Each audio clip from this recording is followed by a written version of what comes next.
Un saludo a todos quienes están conectados ahora. Vamos a la palabra. Vamos al Evangelio según Marcos. Evangelio según San Marcos, capítulo 10. Vamos a abarcar hoy desde el versículo 46 hasta el versículo 52. Marcos 10, desde el 46 hasta el 52. Pero vamos a tomar como base el último versículo, que es el versículo 52. Dice así, Marcos 10, 52. Y Jesús le dijo: vete, tu fe te ha salvado. Y enseguida recobró la vista y seguía a Jesús en el camino. Vamos a orar.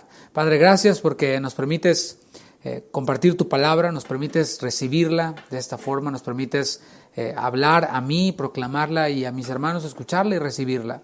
Señor, que puedan ser edificados, que puedan ser confrontados, que puedan ser consolados por medio de esta palabra que previamente, mientras que yo la preparaba, pues me confrontó, me edificó a mí, y mientras que la leía nuevamente, siempre tienes algo que hablar en nuestras vidas cuando nuestros corazones están dispuestos. Señor, te pedimos que lo hagas, que hagas una obra especial el día de hoy por medio de tu palabra. Gracias por mis hermanos quienes están conectados en este momento.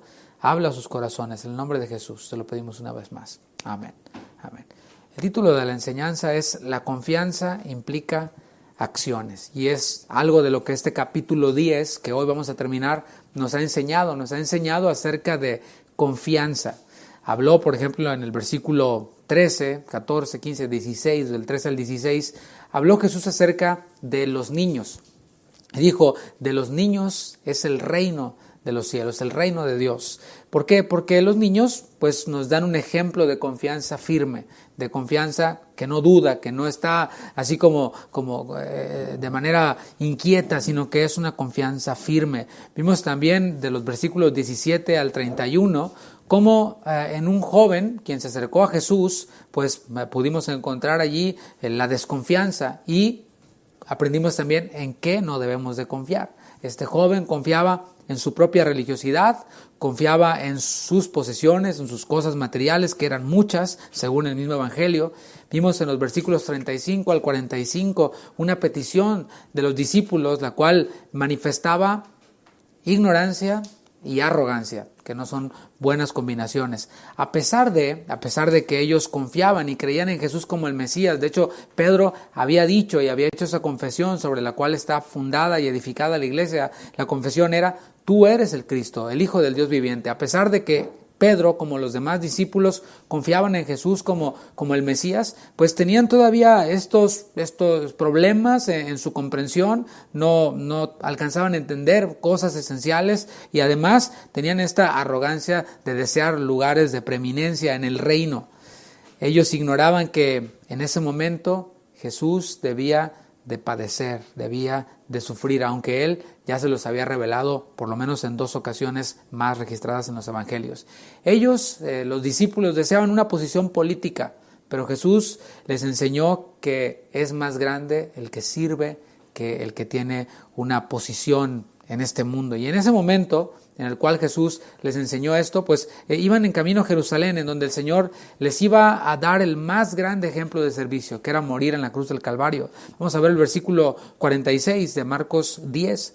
Entonces vinieron a Jericó, y al salir de Jericó, él y sus discípulos y una gran multitud, Bartimeo el ciego, hijo de Timeo, estaba sentado junto al camino mendigando. Y la porción de hoy se desarrolla en un lugar muy conocido, en un lugar bíblico, un escenario bíblico muy conocido por nosotros, y se trata de Jericó. Para llegar a esta ciudad de Jericó había que atravesar el Jordán, y Jericó, por cierto, en aquel tiempo, como lo es hoy, era un lugar turístico, era un lugar que se encontraba a 24 kilómetros de Jerusalén, era un punto estratégico para todos aquellos peregrinos quienes iban al templo, a las fiestas, etcétera, pues se encontraban ahí con este destino llamado Jericó, el cual, como dije, pues era un centro comercial muy importante, un centro turístico muy importante también, pues allí vivía gente rica. Piensa en un lugar turístico, no sé, Cancún, Los Cabos, siempre hay esas mansiones grandes a orilla del mar y barcos donde la gente de mucho dinero pasa sus vacaciones. Tienen como su segunda o su tercera casa o cuarta casa allí en esos lugares turísticos. Bueno, Jericó de alguna manera era un lugar como este, y siempre en las grandes ciudades pues hay gente con mucho dinero, pero también hay gente pobre, la cual apela a la generosidad y a las dádivas que esta gente rica pueda hacerles, y Jericó no era la excepción. Los que piden limosna suelen estar en lugares concurridos, suelen estar en lugares en donde hay mucha gente para que tengan mayor oportunidad de recibir, aunque sea un poquito, y de ese poquito a poquito puedan hacer algo. Junto al camino se encuentra el protagonista de esta porción. Los discípulos, Jesús y la multitud se encuentran con el protagonista de esta porción llamado Bartimeo. Bar significa hijo, Timeo es el nombre, así que es Bartimeo, hijo de Timeo, es la traducción del nombre de este hombre quien estaba allí pidiendo dinero. Y el Evangelio nos da esta característica de él, y es que era ciego, no podía ver. Para los judíos, por cierto, ser ciego era una desgracia tremenda. Lo es para nosotros, pero para ellos tenía una connotación más allá de lo médico, de lo clínico. Nosotros decimos, pues esta persona es discapacitada, tiene una capacidad distinta, que no puede ver, pero puede oír mucho, ¿no? Esa es una de las capacidades que tienen los que no pueden ver. Pero para los judíos, más allá de la desgracia clínica o médica o discapacidad, como querramos llamarle, ellos le daban una connotación espiritual. Ellos veían a los ciegos como aquellos quienes estaban siendo castigados por Dios, ya fuera por su pecado o por el pecado de sus padres, de sus abuelos. Así que ellos veían a los ciegos como personas, nuevamente repito, castigadas por Dios. Pero además era mendigo. Obviamente, al no poder ver, pues no tenía muchas oportunidades para trabajar. La sociedad de aquel entonces no era como la sociedad de este tiempo, en la cual se les brinda oportunidades iguales a personas con capacidades distintas. En aquel tiempo no, una persona ciega pues estaba en desventaja total. Por tanto, tenía que acudir y depender de la caridad de la gente que iba pasando allí en Jericó. Y hablemos un poquito de contrastes. O sea, vemos por un lado a este mendigo, y en este mismo capítulo, en contraste, vimos a un joven rico. No mendigaba, sino era rico. Era un hombre principal, un joven principal, quien no confiaba en Jesús como para vender todo lo que tenía. No confiaba en Jesús como para vender eso, darlo a los pobres y seguir a Jesús. No, no era así. En este mismo capítulo vimos el hambre de poder que los mismos discípulos tenían. Pero aquí vemos a un pobre, mendigo y ciego que va a demostrar varias cosas. Primeramente va a demostrar que a los ricos que confían en sus propias riquezas les resulta difícil reconocer su miseria espiritual. A los ricos, de alguna manera, se les da a pensar que su riqueza asegura y garantiza su piedad. Dicen, pues algo he de estar haciendo bien, que Dios me bendice y que tengo muchas posesiones. Cuento con la bendición de Dios, cuento con el respaldo y el apoyo de Dios en todo lo que hago. Mírenme. Bueno, aquí este rico está mostrando esto, que los ricos, quienes confían en sus riquezas, pues es difícil que puedan reconocer la miseria espiritual, la cual todos tenemos, con la cual todos nacimos. Y también este pobre mendigo y ciego va a demostrarnos que a los pobres no les resulta tan complicado reconocer su miseria espiritual, porque ya están en modo humillación, ya están en modo miseria. Y esto nos trae una aplicación a nosotros. No importa cuántos recursos terrenales poseamos o incluso cuánto conocimiento bíblico tengamos. Ante Jesús, quien es excelso, quien es todopoderoso, quien es omnisciente, quien es omnipotente, a quien le pertenece todo, siempre nos vamos a ver como mendigos. Y es mejor que lo reconozcamos así. El tema es de que a veces ponemos el estándar nosotros mismos como estándar y nos comparamos y decimos, no, estoy súper bien, estoy bendecido por Dios, no me falta nada, estoy de maravilla. Pero cuando el estándar lo cambiamos y en vez de ponernos nosotros mismos ponemos a Dios, ponemos a Cristo, obviamente que por más que subamos, por más que obtengamos conocimiento de la Biblia, por más que tengamos muchos recursos y muchas influencias, pues jamás vamos a llegar al Dios Altísimo. Es mejor entonces que reconozcamos nuestra mendicidad, nuestra necesidad. Por eso dice la palabra en Salmos 138:6 que el Señor atiende al humilde, mas al altivo mira de lejos. ¿Por qué? Porque de todas maneras el altivo ya mira de lejos a Dios. Ya lo ve como de igual, de tú a tú, o algunos tienen la osadía de verlo de arriba a abajo, ¿no? Pero Dios dice en su palabra en Salmos 138:6 que Él atiende, está presto para escuchar al humilde, pero el altivo lo tiene allá a lo lejos. Versículo 47, aquí en el Evangelio según Marcos capítulo 10. Y oyendo que era Jesús Nazareno, comenzó a dar voces y a decir: Jesús, hijo de David, ten misericordia de mí. El momento en el cual se desarrolla esta historia bíblica o esta narración bíblica es la fiesta de la Pascua, la cual estaba muy muy cerca. Era una temporada en Jericó sumamente ocupada. Era temporada alta, por decirlo así, ¿no? Había muchos peregrinos, siempre era una ciudad concurrida, pero en esta temporada cercana a la Pascua había un alboroto pues más allá de lo usual. ¿Qué era ese alboroto más allá de lo usual? A pesar de que era una ciudad concurrida, a pesar de que estaba cerca de Jerusalén, a pesar de que estaba la Pascua cerca, lo que le añadía a esta ciudad todavía más alboroto era que Jesús estaba allí.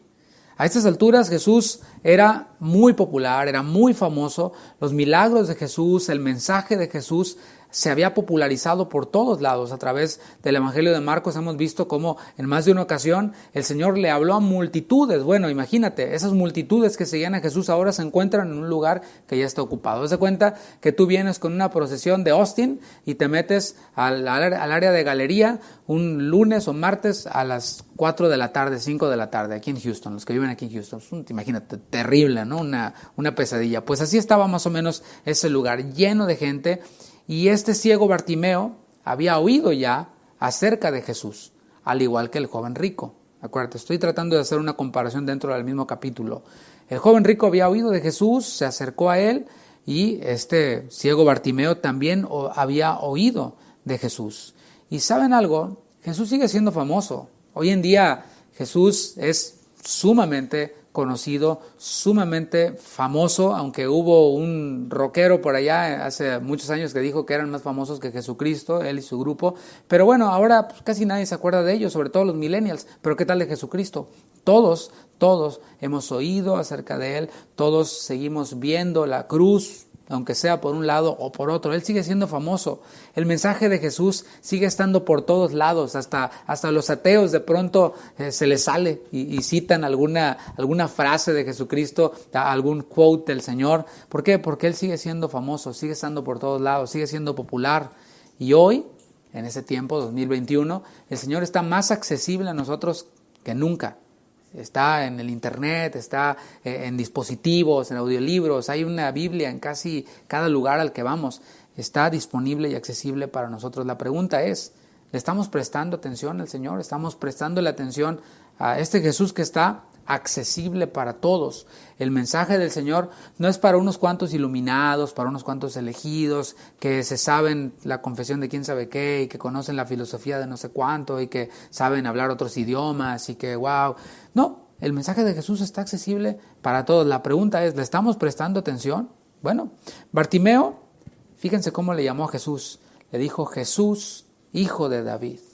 Ese era el título para el Mesías. Al Mesías se le llamaba hijo de David. Era bien sabido para los judíos que el Mesías vendría de la raíz de David, y él está llamando así: Jesús, hijo de David. La multitud, según el mismo versículo que acabamos de leer, dice el versículo 47, y oyendo que era Jesús Nazareno, así es como le decía la multitud. ¿Por qué le decía así? Bueno, le decía así de forma despectiva. Hablo en el contexto de nosotros quienes estamos aquí en Estados Unidos. ¿Cómo te sientes cuando te dicen el mexicanito, ¿no? El salvadoreñito, el peruanito, ¿sí? Y así, ya argentinito está muy difícil, pero así como despectivamente, ¿no? Y peor aún cuando eres salvadoreño y te dicen mexicanito, ¿no? Pues más se te ponen los pelos de punta, ¿no? Imagínate. El punto es de que es una manera despectiva de llamarle a la gente, y así le decían a Jesús, el nazareno. No le decían el nazarenito, sino el nazareno. A eso añadámosle que pues Nazaret era un lugar pues con no muy buena fama, no con muy buena reputación. De hecho, en el capítulo 6 de aquí del Evangelio de Marcos, Natanael dijo: ¿de Nazaret podrá salir algo bueno? No, porque nadie le tenía buena fe a Nazaret, no sé por qué, pero así le llamaban a Jesús, el nazareno. Pero Bartimeo le llamaba Jesús, hijo de David. ¿De qué otra manera le llamaban a Jesús? Pensemos un poquito. Por ejemplo, en ese mismo capítulo 10, el joven rico, ¿cómo le llamó? Maestro bueno. O sea, le reconocía únicamente como alguien quien podría tener algo que enseñarle. O sea, pues un maestro. O sea, yo sé mucho, pero es un maestro, me puede enseñar algo, a lo mejor tiene algo bueno que enseñarme. Lo reconocía como alguien quien tenía buena moral, ¿no? Pues es bueno, nunca se le ha oído nada, nunca se le ha sabido nada, pues ha de ser bueno. Pero este ciego, reitero, lo reconocía no como un maestro, no como alguien de buena reputación, no como un nazareno, sino le reconocía como el Mesías que por cierto vino entre otras cosas a darle la vista a los ciegos. O sea, ya desde el momento en el que él le reconocía como Mesías, sabía que el Mesías vendría o vino en aquel tiempo para ellos a dar vista a los ciegos, a levantar a los cojos, etcétera, y a dar todo este tipo de señales mesiánicas que beneficiarían, por supuesto, a aquellos quienes estaban necesitados. Él estaba apelando a la misericordia de Jesús. En sus voces, en su clamor, le decía, ten misericordia de mí. Y lo hacía a gritos. Esa palabra misericordia es una palabra básica en nuestra doctrina, en nuestra fe. Es una palabra que debemos siempre de entender, no solo de repetir, sino de entender todo lo que contiene esta palabra, todo lo que implica. Viene del griego eleo y significa dar ayuda, significa mostrar bondad. Fíjate bien cómo cuando nos apegamos a la doctrina esencial, a los rudimentos, a los fundamentos, como esta palabra, ¿no? Hay palabras que usamos mucho en nuestro vocabulario. Bueno, misericordia es una palabra que usamos mucho en nuestro vocabulario cristiano, en nuestro vocabulario de fe, de creyentes. Y repito, significa dar ayuda, mostrar bondad.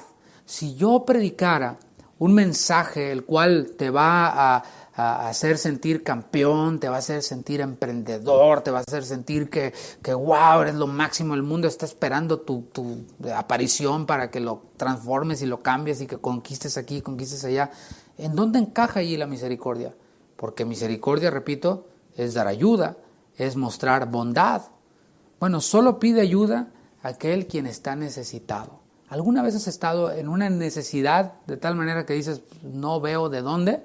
O sea, no veo cómo voy a resolver este asunto. Voy a tener que llamar a alguien para pedirle ayuda. Puede ser de forma económica o puede ser, no sé, en una situación física en la cual tú te sientes incapaz de pararte de la cama y tienes que llamar a alguien para que te ayude, qué sé yo. Pero yo creo que todos en algún momento hemos estado en una situación en la cual necesitamos pedir ayuda. Solo la pide aquel quien necesita algo. Quien no necesita nada, no pide ayuda. Quien está logrado, quien es campeón, quien es emprendedor, quien es lo máximo, la última Coca-Cola del desierto, pues no tiene necesidad de pedir ayuda. Ahora, aquel quien pide ayuda se la pide a aquel quien tiene la capacidad de suplir su necesidad. O sea, no vas a estar tú, por ejemplo, quebrado y no tienes para pagar la renta y le vas a hablar a otro que está igual de quebrado que tú. O sea, pues no tiene sentido, ¿no? Aquel quien pide ayuda es porque está necesitado y se la solicita, se la pide a aquel quien tiene la capacidad de suplir su necesidad, de ayudarle en su necesidad. Ahora, hay un punto importante también, y es que para pedir ayuda necesitamos tener humildad. Yo conozco personas quienes están necesitadas, pero preferirían morirse de hambre antes de perder el estilo, antes de no, ¿cómo me voy a humillar yo a pedir ayuda? No, antes muerto que sencillo, ¿verdad? Como dicen por ahí. Sin embargo, hay quienes sí se atreven a solicitar ayuda, pero su actitud es así como que demandante, así como que me vas a ayudar, tú, ¿te ha tocado? Tú me tienes que ayudar porque tú eres cristiano y ahí en tu Biblia dice que tienes que ayudar, ¿no? Y si no me ayudas, entonces no eres cristiano. Bueno, esa es una actitud de demanda. Sí se pide ayuda, pero no con la actitud correcta. No coincide la actitud de aquel quien pide misericordia, quien pide ayuda, con alguien quien la demanda. No concuerda, no van. En cambio, el gemido, la expresión corporal y toda la actitud de Bartimeo era de humildad. Nosotros no debemos solamente de decir que somos humildes, sino que debemos de manifestar esa humildad. En este caso, imagínate a Bartimeo. Estaba allí con una actitud así cabizbaja, encorvada quizás, pidiendo ayuda, dando voces, inclinado. Toda su actitud corporal, su expresión, todo era con humildad. Y no basta con que digamos que Jesús es el Mesías o con que nos acerquemos a Él. No, la actitud que tenemos ante Él y ante los demás manifiesta si realmente le conocemos. Aquel Quien se acerca a Él debe de saber que le hay, que es galardonador de los que le buscan, pero ha de acercarse a Él con una actitud humilde. Y esto, no sé por qué, me trae a mi memoria mis tiempos antes de conocer la Escritura, ¿no? Cuando en mi ignorancia decía yo, no, yo decreto y yo declaro que esto va a pasar y Señor, a la 1 y a las 12 y a las 3. Allí no hay ninguna actitud de humildad por ningún lado.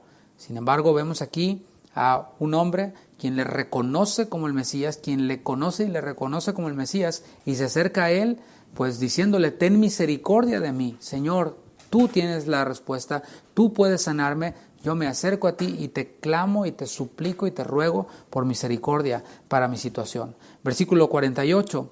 Y muchos le reprendían para que callase, pero él clamaba mucho más.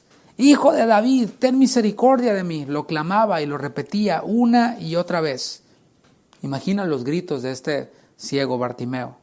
Unos gritos tan fuertes que llegaron a ser molestos para muchos, ¿no? Para los que estaban ahí alrededor. Ya de por sí había mucho ruido y a eso añádele gritos y gritos. Hijo de David, ten misericordia de mí, una y otra vez, una y otra vez. Así que los que estaban allí, hey, cállate, lo callaban, ¿no? Y le decían, hey, cállate.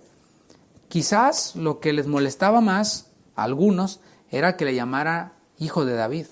O sea, no solo les molestaba el ruido y tan fuerte sonido que estaba emitiendo este ciego, sino que les molestaba que le llamara hijo de David a quienes ellos le consideraban como el nazarenito, ¿no? El nazareno nada más. ¿Cuántas personas o cuántas situaciones tratan persistentemente de callar nuestro clamor? ¿Sabes? Eso se da en nuestra vida diaria. Quizás nosotros iniciamos este año nuevo con un propósito, con el propósito de buscar al Señor, con el propósito de ir a Él y de clamar a Él, pero de pronto vienen situaciones, decepciones, noticias, intrigas o personas cercanas a nosotros quienes intentan que desistamos de ese propósito. ¿Sabes algo? Aquel quien se ha apartado de Dios, aquel quien le ha dejado de ver como el Mesías y le ve solamente como eso de la iglesia está muy bien, el Señor está muy bien, pues es una buena actividad, es algo que funciona, que está bonito, está padre. Aquellos quienes le ven de esa forma y ven a otros quienes están con ese deseo, así como Bartimeo, de clamar, de buscar al Señor, ¿sabes cuál es su propósito? Desanimarles, así como esto mismo. Hacerlos que desistan y hacerlos que estén en la misma condición que ellos. La pregunta para nosotros es, cuando vienen personas, situaciones, noticias o cosas a nuestra vida que intentan que desistamos de nuestra búsqueda de Dios, ¿dejamos que eso nos desanime? ¿Dejamos que eso nos silencie, nos calle y decimos, no, sí, ya me voy a callar, ya como que estoy exagerando mucho? ¿No te ha pasado? Que de pronto cuando estás intensamente buscando al Señor y vas a todas las reuniones y quieres estar allí, quieres alabar al Señor y estás lleno de la palabra y de pronto estás platicando con alguien y le dices, oye, leí en la Biblia esto, y ¿no te ha pasado que te dicen, oye, como que no estás muy fanático, ¿no? Como que bájale tantito, ¿no? Estás como muy exagerado, estás como muy intenso. Pero como dice nuestro pastor Chuy Olivares, ¿no? Él pone esta ilustración. Imagínate que llegas ante el Señor en aquel día y te dice por tu nombre, ¿sabes qué? Tengo algo contra ti, que me buscaste demasiado, que buscaste demasiados tiempos de oración conmigo. No, ¿cómo va a ser? Te exageraste, ¿no? Exageraste demasiado. Nunca va a ocurrir eso, por supuesto, pero sí aquellos quienes se oponen al Señor, quienes no le buscan en realidad, intentan desanimarnos. La pregunta es, ¿dejamos que eso nos desanime? Pues Bartimeo no. Bartimeo no dejaba que eso le desanimara, al contrario, parece que mientras más le decían que se callara, parecía que gritaba todavía más. Esos gritos de silencio o esas expresiones de silencio para él se convertían en gritos más intensos, en voces más fuertes para que él clamara al Señor. Él estaba seguro, no le cabía la menor duda de que solo Jesús podía ayudarle, de que solo Jesús podía rescatarle de esta condición en la cual él se encontraba. Versículo 49. Entonces Jesús, deteniéndose, mandó llamarle. Y llamaron al ciego diciéndole, ten confianza, levántate, te llama. Tal y como dice el Salmo 138:6, que hace rato cité, el Señor atiende al humilde. Al soberbio lo mira de lejos, pero al humilde el Señor lo atiende. El Señor Jesús recuerda que venía con un paso firme caminando hacia Jerusalén. Iba decidido, y sus discípulos atrás como con miedo, pero iba con su paso firme. Algo hizo que el Señor se detuviera. ¿Sabes qué fue? El clamor de este ciego quien confiaba en Él y le llamaba: Hijo de David, ten misericordia de mí. Detuvo ese paso firme a Jesús y dio una orden el Señor. Dijo: traigan a ese ciego, llámenlo, díganlo que venga. Jesús, esto es algo interesante, Jesús podía haber ido hasta donde se encontraba el ciego. No sé, me imagino yo como un camino en donde va Jesús transitando, el ciego está a la orilla del camino y Jesús se detiene y lo manda a llamar. Pero ¿no has pensado que Jesús podía haber ido hasta donde estaba este ciego? Pero deliberadamente el Señor lo manda a llamar. Seguramente para que todos quienes lo andaban callando y todos quienes iban con él vieran que este hombre tenía una fe activa, que la fe de este hombre, la fe activa de este hombre y el poder del Hijo de David se iban a unir e iban a ver ellos algo poderoso. Los que antes lo callaban, los que antes callaban a Bartimeo, ahora iban a tener que callarse y mandarle llamar y decirle: hey, te habla el Señor. Seguramente los que estaban más cerca de Bartimeo fueron quienes dijeron esas palabras que leímos: ten confianza. Y estas no eran palabras positivas, no eran buenos deseos, eran palabras que tenían una base sólida. ¿Por qué? Porque provenían del mismo Jesús, y esto nos trae una aplicación a nosotros. Lo único que puede producir confianza en nuestra vida es lo que Jesús ya dijo en su palabra. Es lo único. Jesús dice cosas en su palabra que no van a cambiar, que son promesas que son en el sí y en el amén, y hacemos bien en confiar en ellas.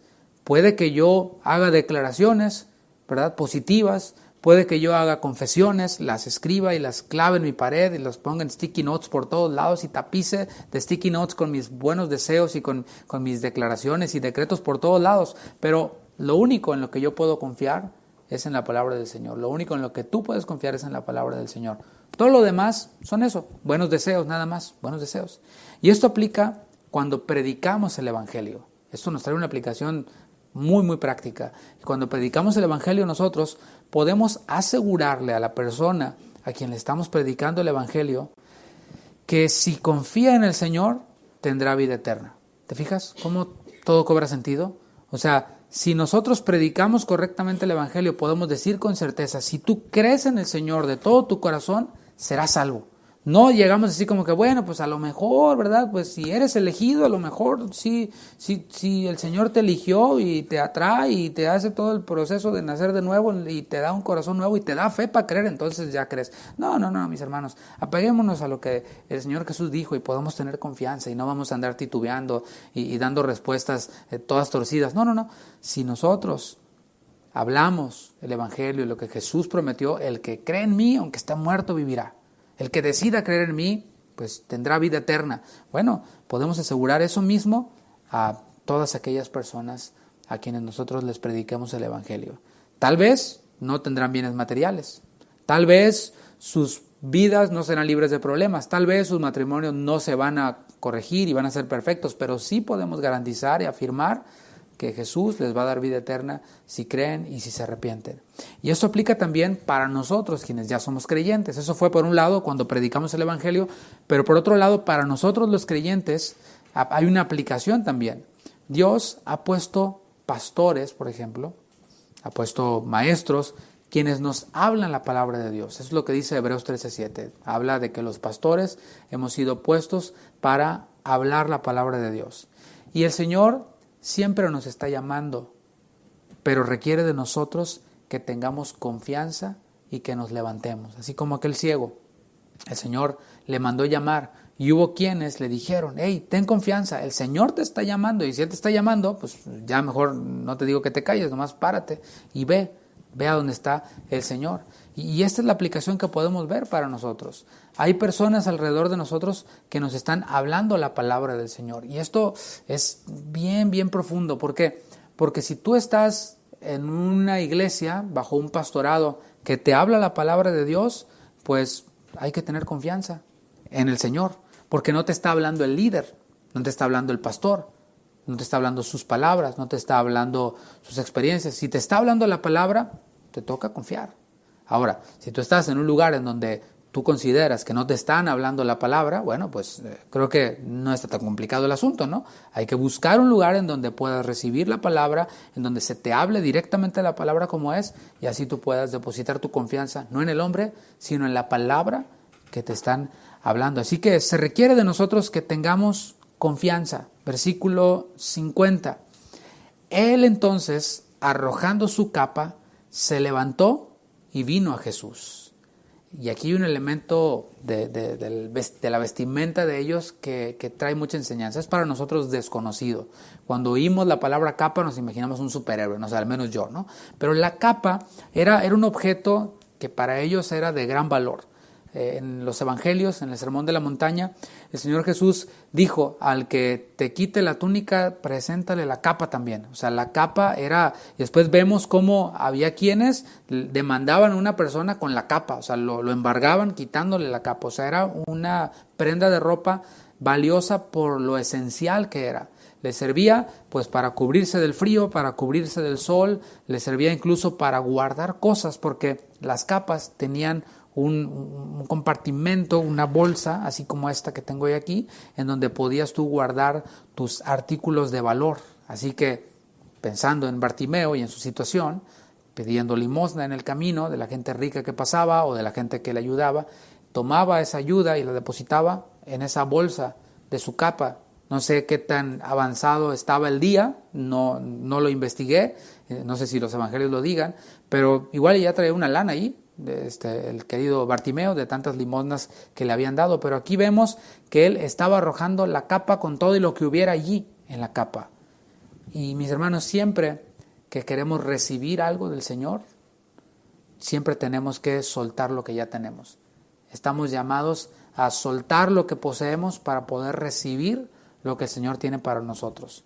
La pregunta es, ¿qué vamos a arrojar para ir a Jesús? Si tú anhelas una comunión con el Señor más intensa, bueno, ¿dónde está la capa? O sea, ¿qué capa vas a tirar? ¿Qué capas vas a tirar y a sacrificar para poder ir a Jesús y a la palabra sólida y a la promesa sólida que Él nos da? Bueno, cada uno de nosotros tenemos la respuesta. Vemos, por ejemplo, al apóstol Pablo, quien tenía una capa, hablando en este lenguaje alegórico, tenía una capa que estaba bien gruesa, porque decía que había sido circuncidado al 8º día, que había sido educado a los pies de Gamaliel, que en cuanto a la ley era irreprensible, era fariseo de fariseos, además hablaba hebreo, arameo, griego, latín, y hasta quizás hablaba un poco de español, ¿no? No sé, porque iba para España.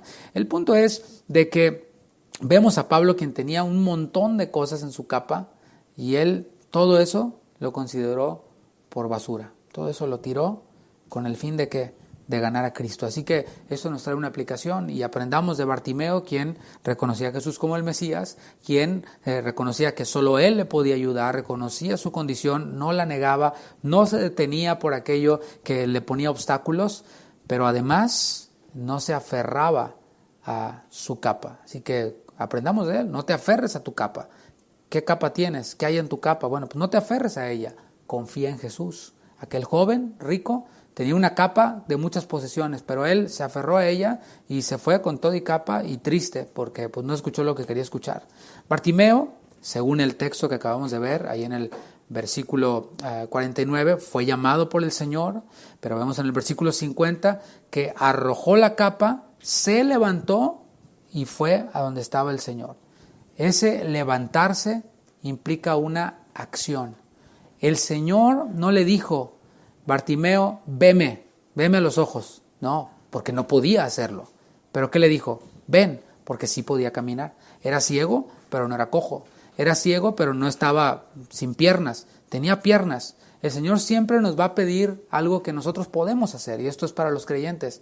Si el Señor nos pide que seamos humildes, es porque Él depositó su naturaleza en nosotros y podemos ser humildes. Si el Señor nos pide que seamos personas agradecidas, es porque nos ha dado material para agradecer. Y así, el Señor siempre nos va a pedir cosas de lo que ya tenemos y de lo que ya poseemos. Así que este Bartimeo se levantó, hizo una acción, se levantó para llegar hasta donde Jesús estaba. Pero fíjate bien, la acción de él fue levantarse, solo que ¿cómo llegaba al Señor? O sea, entre tanta gente seguramente necesitaba ayuda, ¿cierto? Se levantó, vino a Jesús, obviamente ayudado por otros, porque no podía ver, podía levantarse, pero no podía ver exactamente en dónde estaba el Señor. Y mis hermanos, para llegar a Jesús necesitamos nosotros ser guiados por medio del Evangelio. Para parecernos más a Él necesitamos ser guiados por otros, siendo enseñados en la palabra, y esa es una evidencia de confianza en el Señor. Acuérdate que le dijeron: hey, confía, ten confianza, el Señor te llama. Bueno, la evidencia de que hemos confiado en el Señor es que nos levantamos y es de que nos dejamos guiar hacia donde está el Señor. ¿Cómo podemos aplicarlo de forma analógica? Bueno, el congregarse, por ejemplo, es una evidencia de que hemos confiado en el Señor. Confié en el Señor y ahora reconozco que necesito ser guiado y pues me deposito en aquellos quienes me hablan la palabra, en aquellos quienes me van a pastorear, me dejo pastorear. Esa es una de las primeras acciones que alguien realiza, que alguien hace cuando ha confiado en Cristo. Confié en el Señor, no tuve que hacer nada, Él lo hizo todo, yo solo confié. Ahora, en mi proceso de santificación, pues si he confiado, confío en lo que Él ya ha dicho. Él dijo que hagamos discípulos, así que pues yo me dejo discipular. Él dijo que consideremos a los pastores que nos hablan la palabra y yo me acerco para escuchar, me acerco para ser guiado. Esas pues, son evidencias, es una manifestación de nuestra confianza en el Señor. Confiamos en Él, por ejemplo, cuando nos bautizamos, creímos y después, bueno, ¿y qué dice el Señor que haga?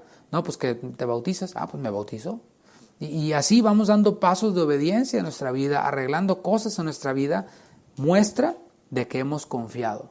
No lo hacemos para recibir algo, sino que es una simple muestra de que hemos confiado en el Señor. Así que dejémonos guiar por aquellos quienes nos llevan al Señor. Repito una vez más, si estás en una congregación, se te habla la palabra de Dios, pues simplemente déjate guiar, porque esas personas pues van al mismo lugar a donde tú pretendes llegar, si es que pretendes hacerlo. No confiar en nuestros guías, refleja desconfianza en Jesús. Cuando nosotros no confiamos en quienes nos guían al Señor, pues refleja que desconfiamos del Señor Jesús. Si tus líderes no te dan confianza y tienes elementos suficientes para no confiar, bueno, es tu responsabilidad buscar líderes que te guíen hacia Jesús. Porque si tú te quedas allí toda la vida estancado en el mismo nivel espiritual, no vas hacia la madurez y el Señor viene, no vas a poder echarle la culpa a es que los líderes, no. El Señor te va a decir: yo te di a mi espíritu y yo te di todos los elementos para que tú te levantaras y me siguieras y fueras guiado, te acercaras a quienes pudieran guiarte hacia la madurez y hacia la santidad. Versículo 51. Respondiendo Jesús le dijo: ¿qué quieres que te haga? Y el ciego le dijo: Maestro, que recobre la vista. Una vez que llegó hasta donde Jesús estaba, escuchó una pregunta que es familiar para nosotros en este capítulo 10. La pregunta es: ¿qué quieres que te haga? La misma pregunta del versículo 36, la cual se la dijo a Jacobo y a Juan. ¿Qué quieren? ¿Qué queréis que os haga?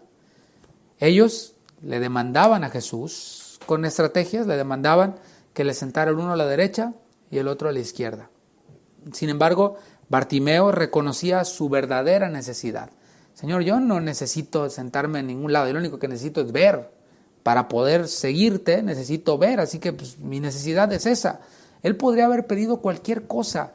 Imagínate que tienes ante ti al creador de todas las cosas y te dice: ¿qué quieres? ¿Qué quieres? Pero él lo que pidió era lo que realmente necesitaba, que recobre la vista. Hay quienes le piden al Señor cosas que realmente no necesitan. Me ha pasado a mí, a lo mejor te ha pasado a ti, a lo mejor te está pasando. Señor, yo no te necesito a ti, no te quiero molestar. Yo lo único que necesito es que me saques de este problema. Hay quienes ven así al Señor. Lo ven como una simple salida de un problema para una necesidad. Pues ahorita tengo el agua hasta el cuello. Señor, ayúdame y te prometo que después no te vuelvo a molestar. Es más, ni me vas a ver. Bueno, muchos están en esa actitud, en esa condición. Pero lo que necesita un perdido, y lo he dicho y lo seguiré diciendo, lo que un perdido necesita es perdón para sus pecados. No tanto necesita el salir de ese problema. Porque un perdido que sale del lodo, ¿qué crees que le va a pasar? O sea, un ciego que se cayó al lodo, si lo sacas del lodo, ¿qué crees que va a volver a pasar? se va a volver a caer en el lodo, porque no puede ver. Entonces, ¿qué es lo que necesita? Recobrar la vista para que no se caiga en el lodo. Lo que un perdido necesita es salir de las tinieblas y poder ver la luz. Dice 2 Corintios capítulo 4, versículo 3. Pero si nuestro evangelio está aún encubierto, entre los que se pierden está encubierto, en los cuales el Dios de este siglo cegó el entendimiento de los incrédulos para que no les resplandezca la luz del evangelio de la gloria de Cristo, el cual es la imagen de Dios. Esa es la característica de los perdidos, que no pueden ver, que están cegados, y Satanás se encarga de poner las tinieblas más densas en la sociedad, en redes sociales, en los medios, a través de diversas tentaciones. Se encarga de hacer las tinieblas más tenebrosas y más oscuras para que no puedan ver. Marcos 10:52, continuamos en nuestro texto base. Jesús le dijo: vete, tu fe te ha salvado. Y enseguida recobró la vista y seguía a Jesús en el camino. Este es el último milagro de Jesús, registrado por Marcos. En el trayecto cronológico, vemos en el Evangelio de Juan que hay todavía otro milagro, el milagro de Lázaro, pero al menos aquí en el Evangelio de Marcos vemos cómo este es el último milagro antes de que él vaya al Calvario y haga el más grande milagro, ¿no? Este milagro que vemos de Bartimeo operó por la palabra de Cristo, velo ahí. Y Jesús le dijo: vete, tu fe te ha salvado, y enseguida recobró la vista. Operó por la palabra de Cristo, seguido de su toque. Tú dices, ¿cuál toque? Bueno, ahí en Marcos no está, pero en el paralelo de Mateo, en 20:34, sí nos refleja que Jesús habló la palabra y le tocó también. Así que la palabra del Señor, el toque del Señor, pero también involucró la fe de este ciego, quien previamente había confiado ya en el Señor. Habían confiado en Él como el Mesías, como el Salvador. Había confiado en Él como el médico de médicos, pues es creador de todo. El Señor ha creado nuestros cuerpos, los conoce a la perfección. No tiene que hacer pruebas de vacunas, de curas, de medicamentos. No, el Señor conoce todo, es el médico de médicos, es el creador y sustentador de todo. Así que este ciego confiaba en Él de esta forma y ni por un momento dudó que el Señor podría sanarlo si era su voluntad. Este fue un milagro instantáneo, dice, y enseguida recobró la vista. Fue un milagro instantáneo, no como otro milagro que vimos que fue en 2 etapas con un propósito de enseñar algo a sus discípulos y de enseñarnos algo a nosotros también. Pero aquí este milagro fue instantáneo. La confianza de Bartimeo en Jesús se manifestó en acciones. Ese es el título de esta enseñanza que estamos a punto de terminar. La confianza implica acciones. Primero la acción de confiar, decidir confiar, pero después seguimos confiando y lo manifestamos a través de acciones. No solo acciones para recibir su milagro. Habría personas dispuestas a hacer cualquier cosa con tal de recibir un milagro. Y lo vemos por todos lados, ¿no? Hay personas que son capaces de irse de rodillas de un lugar hasta otro y dejarse las rodillas todas peladas con tal de que el santito le haga un milagrito. Hay personas quienes son capaces de vender sus casas, de vender propiedades, de dar mucho dinero para que puedan recibir un milagro. Pero saben, aquí no se refiere solamente a acciones para recibir un milagro. Después de haber recibido el milagro, y aquí es en donde vemos la evidencia de Bartimeo, después de haber recibido el milagro, este último versículo que veremos hoy, dice que seguía a Jesús en el camino. Nuevamente vemos aquí un propósito que nos enseñó la suegra de Pedro al principio de este evangelio según Marcos, la cual después de ser sanada de esta fiebre, a lo mejor era COVID, o no sé qué sé yo, era una fiebre muy fuerte que estaba en cama y no le dejaba pararse, después de haber recibido esa sanidad, estaba sirviendo al Señor. Y aquí vemos una vez más a una persona quien tenía fe, quien accionó esta fe y que después recibió su milagro, pero estaba usando su sanidad para seguir a Jesús. Algo interesante, algo que llama nuestra atención, es que Bartimeo no fue invitado por Jesús a seguirle. Otra vez me voy al paralelo con el joven rico. El joven rico recibió estas palabras del Señor y le dijo: vende todo lo que tienes, dale a los pobres y sígueme. Pero este Bartimeo no fue invitado por el Señor. A él el Señor le dijo todo lo contrario. Le dijo, vete. No le dijo, sígueme, le dijo, vete. Sin embargo, en gratitud, él le siguió. Le dijo, no, yo te voy a seguir. Y yo estoy seguro de que el Señor estaba haciendo esto de forma deliberada para que todos vieran. Mira, yo le digo que se vaya y viene. Y él desea, no se deja desanimar, no se dejó desanimar por los que le decían, no, ya cállate, no estés clamando. Mucho menos se iba a desanimar si el Señor le decía, vete. Sabía que a todo aquel quien viene a él no le echa fuera. Y le siguió en gratitud, usó su sanidad para seguir al Señor. Y si tú tienes una necesidad el día de hoy, piensa, bueno, ¿qué voy a hacer si recibo la respuesta a mi oración? Si estás sin trabajo quizás, si estás en una crisis económica y eso para ti es algo imposible de solucionar y acudes a Dios, ¿te has preguntado qué voy a hacer después? ¿Vas a seguir con tu vida como la tenías antes? Muchos al principio del tema de la pandemia, cuando se empezó todo a cerrar y todo esto, pues clamaban y decían, no, que todo vuelva a la normalidad. Y recuerdo que escuché un mensaje de nuestro pastor Chava Pardo, en pocas palabras el mensaje decía, ¿y para qué quieres que vuelva toda la normalidad? ¿Para que seas igual de pecador como eras antes? ¿Para que seas igual de esto y aquello que eras antes? No, el asunto es, ¿qué voy a hacer si recibo la respuesta a mi oración? ¿La usaré para servir al Señor? ¿La usaré para seguir al Señor? ¿O seré de aquellos como aquellos leprosos 9 que recibieron su sanidad y se fueron y no volvieron ni por el cambio? Solo uno volvió. Bueno, aquí vemos nuevamente las acciones de fe de alguien quien ha confiado en el Señor, no solo como sanador, sino como salvador. No se trata solo de confiar en que Él puede, Él es bien bueno y Él es bien milagroso y Él es... No, sí, o sea, sí es, pero no se trata de confiar en Él solamente sí, sino se trata de entregarle todo nuestro ser y toda nuestra vida y decirle, Señor, se solucione o no se solucione esto, yo voy a entregarte mi vida, te voy a seguir. Para concluir, si tú has recibido la vista, pues úsala para la gloria del Señor. Sea la vista o sea cualquier otra cosa que tienes o que eres, úsala para la gloria del Señor. Manifiesta tu confianza en el Señor. ¿Cómo? Por medio de acciones. No es muy complicado. No, sí, yo confío en el Señor. Y luego, ok, que se vea, ¿no? Si hemos confiado en Él, pues manifestemos esa confianza en Él por medio de acciones concretas, acciones de fe, pasos de fe, renunciando. Creo que cada día nosotros tenemos la oportunidad de arrojar una capa. Creo que cada mes tenemos la oportunidad de arrojar una capa, porque recibimos gloria, recibimos cosas, recibimos reconocimiento. ¿Sabes qué? Esa capa yo no la quiero, la arrojo para ir a ti, Señor. Todo lo que yo pueda recibir en esta tierra es basura comparado con la gloria que a nosotros ha de manifestarse. Por medio de la fe recibimos el don de la salvación. Así que vivamos por la fe. Por fe fuimos salvos, por fe vivamos. ¿Cómo vivimos por la fe? Simplemente siguiendo a Jesús. Vamos siguiendo sus pasos. Y de pronto nos acercamos a un lugar que parece oscuro, que parece tenebroso, pero si el Señor se mete ahí, yo voy atrás de Él. Porque sé que en medio de la noche Él me va a guiar. Yo sé que aunque ande en valle de sombra y de muerte, no temeré porque Él va conmigo, Él va delante de mí. Esa es una vida de fe.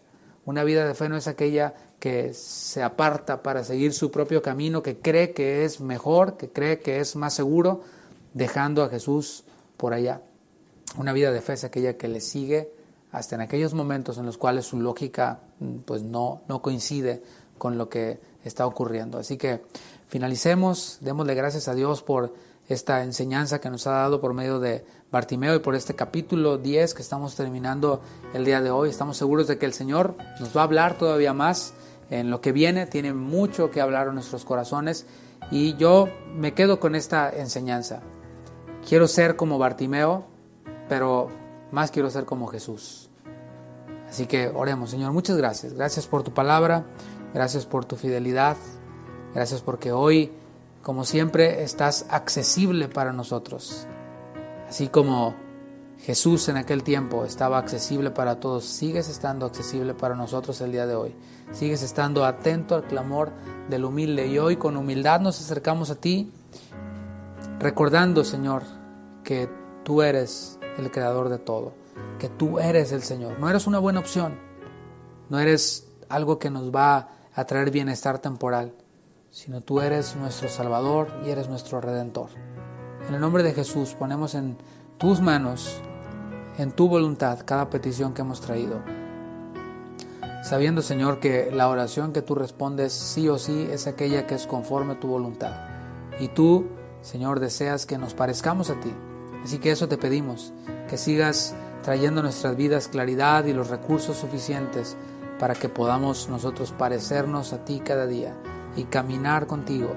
Que sigas abriendo nuestros ojos cada día. Los abriste, pero a veces se ensucian, y así como aquel pastor depositaba ungüento y aceite sobre sus ovejas, así te pedimos que deposites de tu aceite sobre nuestros ojos para que podamos ver cada día por dónde vas caminando.